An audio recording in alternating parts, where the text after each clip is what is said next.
I think ayan. Ay! Darna! Good evening, everybody.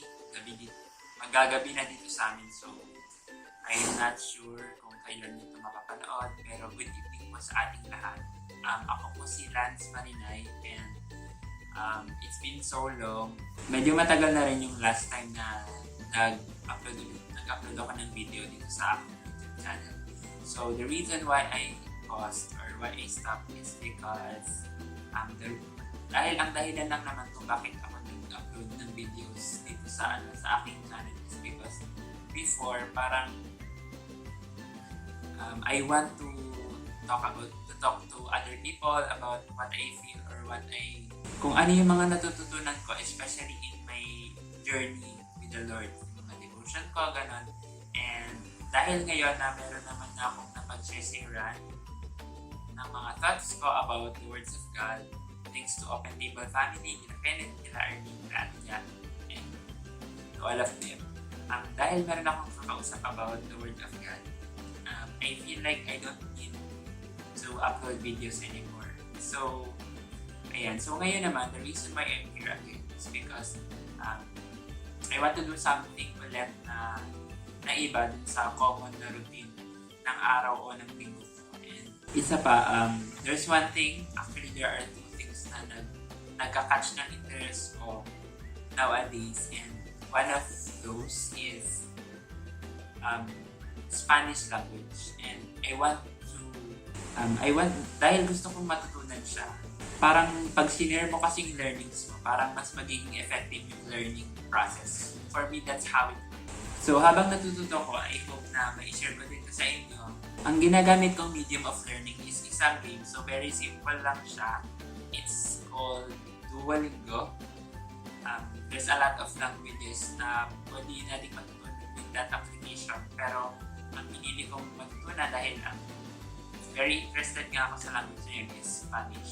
And isa pa, madaming words sa Spanish na medyo hawig sa Pilipinas, sa Filipino, which is native language natin. So let's try this. I want to walk you through, no, simulan sa pinaka-umpisa so that may idea kayo and parang magkakaroon tayo ng consistency para sabay tayo sa learning. So let's try muna yung intro. So pipindutin lang natin siya, intro, and then hard practice. I think regular practice lang so that magkaroon din tayo ng background about intro ng Spanish. So let's try regular practice. I think pala mas maganda kung basahin muna natin yung tips. Ayan. In Spanish, all nouns are either masculine or feminine.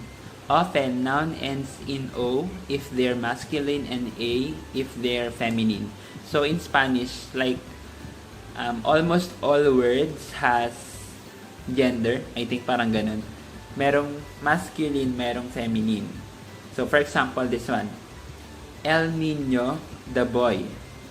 So dahil boy siya and dahil masculine siya in nature, magiging niño siya. So it ends with letter O. So some of the words na masculine ends with O, some naman is E. Though meron din mga words na A nag-e-end, pero pero masculine sila. So, but generally, it's more on O yung end kapag masculine yung word. And next one is the girl, La Niña. Ayan. Usually naman, pag letter A, pagka feminine yung word, ang ending niya is letter A. For example, La Niña, La Computadora, the computer. Okay. La biblioteca or the library. Ganon. Sa masculine naman, meron tayong El Pueblo, town, the town. Ano pa ba? The bank, El Banco. So, those are some of the examples na may encounter natin with the masculine and feminine terms. So, notice how you use L if the word is masculine and La if the word is feminine. Isa pa, bukod sa O and A, yung end nila, meron din tayong meron din difference sa paggamit ng the. Sa kanila, pag masculine, L ang gagamitin natin, at kapag naman feminine is la. Okay? El Niño, La Niña. So here, even the apples, even the objects have gender. It's not necessarily gender in nature, pero sa kanila, parang meron silang masculinity at femininity. Okay? It's not just people that are masculine or feminine in Spanish. Objects are masculine or feminine too. For example, we have here el pan or the bread, la manzana or the apple, diba? If you're not sure what gender something is, look at the the. Okay? It varies kasi dun sa kanilang the. Sometimes it goes L, sometimes it goes la.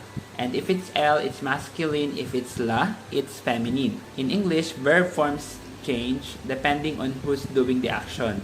For example, we say I am, you are, and she is. In Spanish, you do the same thing. Pag sinabi natin yo, if you want to say I, you will say yo in Spanish. I am, it will become soy. If you're gonna say you, you'll say in Spanish tú. You are in English, in Spanish is eres. He is L, he is S. She is Elia, she is S. Okay? So kung mapapansin natin, walang magbabago dun sa he is at she is.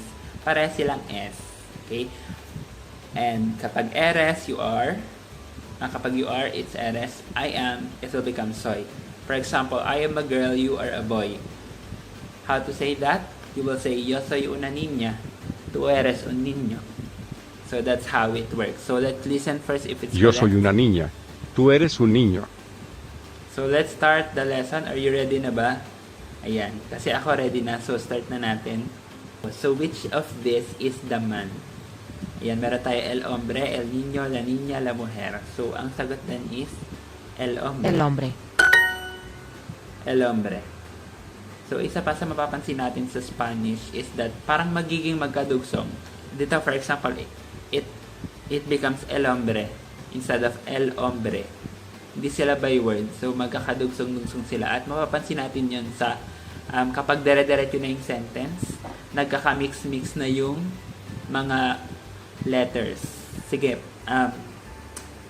Too early for that. Mapapansin natin yun soon. So how do you say apple? Mujer, manzana, yo. So in Filipino, it's more obvious. It's more obvious kasi some of the words nga is similar to our native language. So here, apple in Filipino is manzanas. So in Spanish, it's manzana. Manzana. Or manzana. So let's try the matching pairs. Okay, so she is Elia. He is El. Apple is manzana. Manzana. Girl is niña. Niña. I is yo. Yo. Correct. So, how do you say bread? In Philippines, meron tayong, medyo similar kasi meron ditong pan. Meron tayong tinapay kasi na pandesal. So, pwede siyang mag-include din na, maybe it's pan. So, let's go. Juan come pan.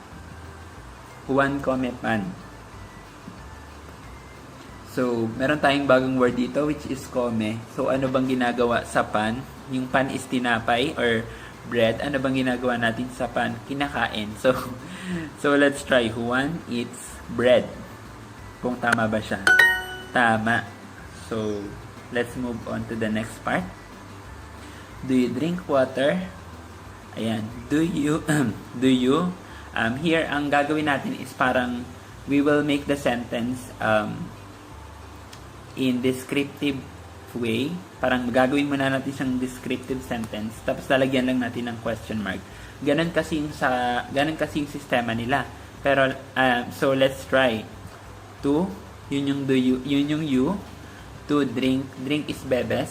Bebes. Water, agua. Agua. To bebes agua. Ayan, so correct ¿Tú siya. comes manzanas? Ayan, kaya medyo alam ko na yung yung mga sagot is because nadaanan ko na to. So, gusto ko lang na makasabay kayo in the learning process. Ayan, so to comes manzanas. It's like to, do you? Comes, eat. Manzanas, apples. Ayan, manzanas, yung plural nila parang sa English din na usually magkakaroon ng S. So, manzana, apple, manzanas, apples. Do you eat apples? Ayan, I eat, you eat, he eats. I, yo, eat, como. Como. You eat, Tú. comes. Comes. He eats, Él come. come. Ayan, mas matututunan natin yung grammar nila soon. Pero sa ngayon, pag yo, I, pag to, you, pag el, he, pag elya, she.